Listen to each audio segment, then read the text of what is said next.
Hi everyone. ఈ వీడియోలో నేను ఎలక్ట్రిక్ కరెంట్ లెసన్ నుంచి కొన్ని ఇంపార్టెంట్ బిట్స్ని మీకు అందిస్తున్నాను. ఇవి మీకు కాంపిటేటివ్ ఎగ్జామ్స్ పాయింట్ ఆఫ్ వ్యూలో యూజ్ అవుతాయి.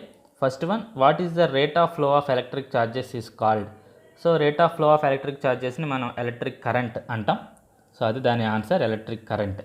Next one, what is the SI unit of electric current అని అడిగారు. SI unit of electric current ఏంటి అంటే amperes. Next one, which instrument use to measure electric potential? Electric పొటెన్షియల్ని measure చేసేది ఎవరు అంటే వోల్ట్ మీటర్ అనేది ఎలక్ట్రిక్ పొటెన్షియల్ని మెజర్ చేస్తుంది. Next one, when one unit of electric charge moves from one point to another point in an electric circuit then the amount of work done is called అని అడిగాడు. So amount of work done to move a charge from one point to another point, ఈ point నుంచి ఈ పాయింట్కి ఒక ఛార్జ్ని move చేసేయడానికి జరిగే work done ఏమంటామంటే మనం పొటెన్షియల్ డిఫరెన్స్ అని పిలుస్తాం అన్నమాట. So next one, the resistance of A conductor is directly proportional to అని అడిగాడు. సో రెసిస్టెన్స్ పెరగాలి అంటే ఏం పెరగాలి అంటే మన resistance is directly proportional to length అని తెలుసుకుంటాం.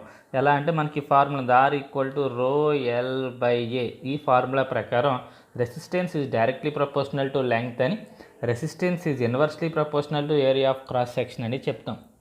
సో ఇక్కడ రెసిస్టెన్స్ దేనికి డైరెక్ట్లీ ప్రపోర్షనల్గా ఉంటుంది అంటే లెంగ్త్కి డైరెక్ట్లీ ప్రపోర్షనల్గా ఉంటుంది. కాబట్టి ఆన్సర్ ఏంటి అంటే length. Next one, point to keep in mind for verification of Ohm's law is.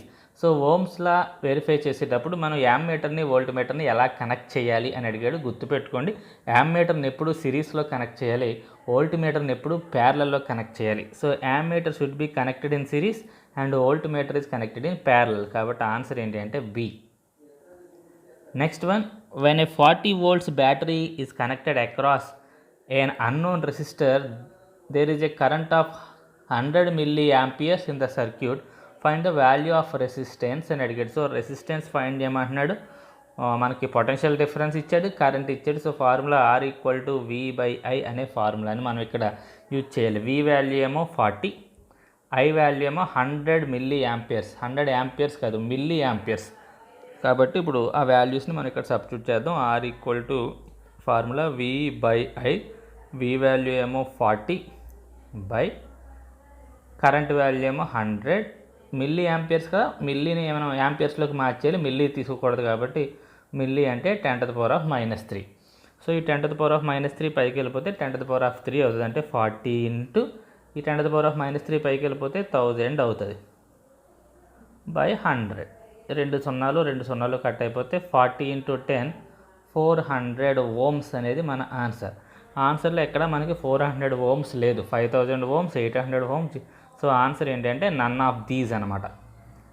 Next one, the resistance of a wire is inversely proportional to, wire is inversely అనేది ఇందాక చెప్పాను. R is equal to rho L by A ఫార్ములాలో లెంగ్త్కి directly proportional, area of cross సెక్షన్కి inverse proportion అని చెప్పాను.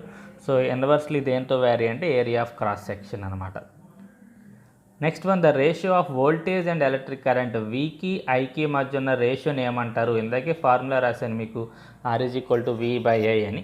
కాబట్టి ఏమంటారు దాన్ని అంటే రెసిస్టెన్స్ అంటారు. So the ratio of voltage and electric current in a closed circuit, ఎప్పుడు కూడా రెసిస్టెన్స్ అనేది కాన్స్టెంట్ అనమాట. ఆ వైర్కి రెసిస్టెన్స్ కాన్స్టెంట్గా ఉంటుంది కాబట్టి remains constant. The curve represents the Ohm's law is, Ohm's law curve ఎప్పుడు కూడా straight line passing through the origin అనేది వస్తుంది. ఇది లీనియర్ అనమాట. Next one, Ohm's law states which relation between the electrical quantities. ఇక్కడ ఓమ్స్ లా ఏ relation చెప్తుంది అన్నాడు. ఓమ్స్ లా ఏంటి? V is equal to IR అనేది ఓమ్స్ లా యొక్క ఈక్వేషన్. సో దీన్ని చదివేటప్పుడు ఏం చెప్తాం? Voltage is equal to current times of resistance. ఏంటిది? కరెంట్ ఇంటూ రెసిస్టెన్స్ అంటే కరెంట్ టైమ్స్. 2R అంటే 2 టైమ్స్ ఆఫ్ రెసిస్టెన్స్, 3R అంటే 3 టైమ్స్ ఆఫ్ రెసిస్టెన్స్, IR అంటే I times of resistance. I అనేది ఇక్కడ ఏంటి? కరెంట్. కాబట్టి current times the resistance. So answer A. Next, resistance is a measure of materials opposition to. So resistance అనేది దేనికి opposition అని అడిగాడు. సో రెసిస్టెన్స్ అంటే ఏంటి? ఎలక్ట్రిక్ కరెంట్ వెళ్లకుండా ఆపేదాన్నే రెసిస్టెన్స్ అంటాం, కరెంట్ యొక్క అపోజిషన్ అనమాట. కాబట్టి resistance is a measure of material opposition to the current అనమాట. Next which of these is a correct definition of conventional current.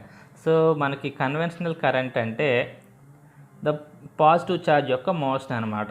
Positive charge అంటే ఇది ప్లస్, ఇది మైనస్. సో పాజిటివ్ ఛార్జెస్ ఎప్పుడు కూడా ఎక్కడి నుంచి ఎక్కడికి వెళ్తాయి? ప్లస్ కాడి నుంచి మైనస్కి వెళ్తాయి. గుర్తుపెట్టుకుని conventional current is the direction of positive charges.